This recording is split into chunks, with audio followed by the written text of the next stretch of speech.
Drôle de week-end pour Cristiano Ronaldo, le retour des rumeurs autour de son avenir, un début de match sur le banc et un but de la victoire finalement refusé. On vous explique tout ça dans un instant. Bonjour à tous et bienvenue dans ce nouveau JT Foot Mercato. Aujourd'hui on reviendra sur le cas CR7, c'est promis, mais d'abord on vous fait un point complet sur l'AC Milan qui continue d'être actif sur le marché des transferts. Ça ne s'arrête pas pour les rossoneri. Après la signature d'Alessandro Florenzi ce week-end, le club transalpin multiplie les pistes.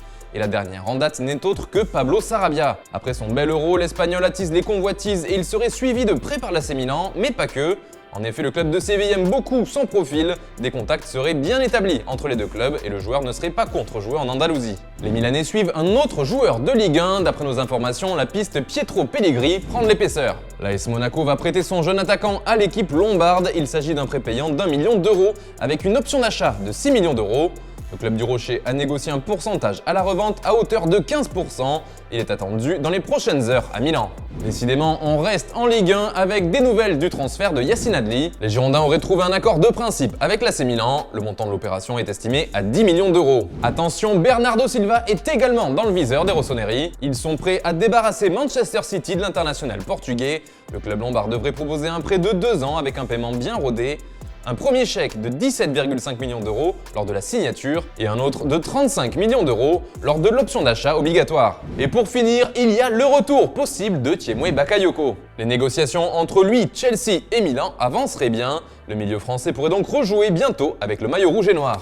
Dans le reste de l'actu, l'OGC Nice pourrait bien enregistrer une nouvelle recrue. Il s'agit d'Andy Delors. D'après nos informations, l'international algérien s'est mis d'accord avec les Aiglons. En parallèle, les discussions entre les deux clubs avanceraient bien aussi. Il pourrait donc poursuivre sa saison du côté de Nice.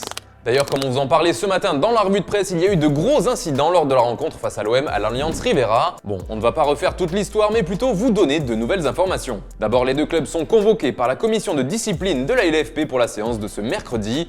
Et si pour l'instant c'est l'OM qui a perdu le match sur tapis vert, l'instance pourrait bien choisir de sanctionner l'équipe niçoise. Le stade du gym pourrait bien être fermé pendant un bon moment, car un huis clos a de grandes chances d'être prononcé. Il est également très peu probable que les supporters des Aiglons puissent aller voir d'autres matchs à l'extérieur dans d'autres stades. Du côté des joueurs et des staffs techniques, eux aussi impliqués dans les bagarres pour certains, des sanctions allant jusqu'à plusieurs rencontres de suspension pourraient aussi être prononcées.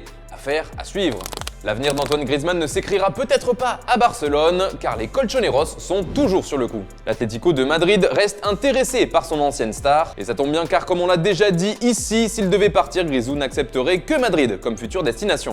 L'avenir d'une autre star continue de faire beaucoup de bruit, c'est celui de Cristiano Ronaldo. Il y a plusieurs jours, il était sorti du bois pour affirmer que tout ce qui évoquait son départ de la Juve n'était que du vent, et qu'il y resterait cet été. Oui mais voilà, ce week-end, il était remplaçant contre toute attente lors de la première journée de Serie A contre l'Udinese. Sauf que d'après Sky Italia, c'est lui-même qui en aurait fait la demande car il compte quitter Turin avant la fin du mercato. La star aurait voulu éviter tout risque de blessure, une information démentie par la Juve qui expliquait simplement que CR7 n'était pas prêt physiquement. Et ce n'est pas tout car Ronaldo est finalement entré en jeu en deuxième période alors que les deux équipes étaient bloquées à 2 partout. Et en fin de match, il pensait même avoir offert la victoire à la Juve, mais son but était finalement refusé pour un hors-jeu qui s'est joué à rien.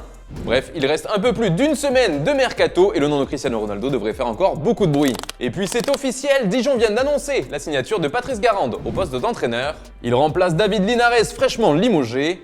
La nuit dernière, Benfica a annoncé la signature de Nemanja Radonjic. Il est prêté avec option d'achat au club portugais. Le montant de celle-ci tournerait entre 6,5 et 10 millions d'euros et pourrait devenir obligatoire en fonction de plusieurs critères facilement atteignables. Et pour finir, Joshua Kimmich prolonge au Bayern Munich. Le polyvalent international allemand est désormais lié aux Bavarois jusqu'en 2025. Xherdan Shaqiri est un joueur de l'OL. Arrivé ce matin à Lyon, il a validé sa visite médicale et a paraphé son nouveau contrat avec les Gaunes. Voilà, c'est tout pour aujourd'hui. Merci de nous avoir suivis. On se retrouve dès demain pour un nouveau JT Foot Mercato. Quant à moi, je vous souhaite une excellente soirée.